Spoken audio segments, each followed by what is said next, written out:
港鐵香港大學站升降機經常大排長龍，港鐵表示已經喺香港大學站加派人手，並且同港大密切聯繫，希望舒緩排隊嘅情況。立法會鐵路事宜小組委員會會議討論有關提升港鐵設施同埋乘客體驗嘅最新進展。有議員關注港島線香港大學站每日朝早都有大批學生排隊等候升降機上校舍，希望港鐵有解決方法。而家港大站咧，其實每一朝早咧都好多學生喺度上港大去排隊嘅，其實排好長路。你哋喺呢方面有咩解決嘅方法去處理呢？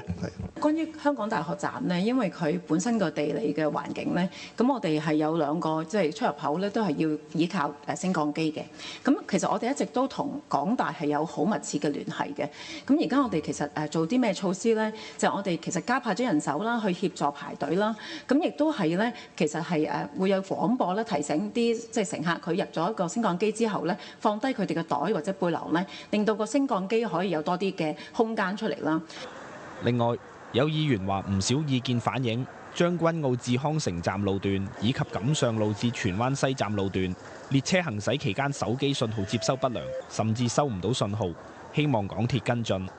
港鐵回應話，所有車站均有 5G 流動網絡覆蓋，但流動服務通訊由唔同營辦商提供，港鐵會檢查上述路段信號，再跟進處理。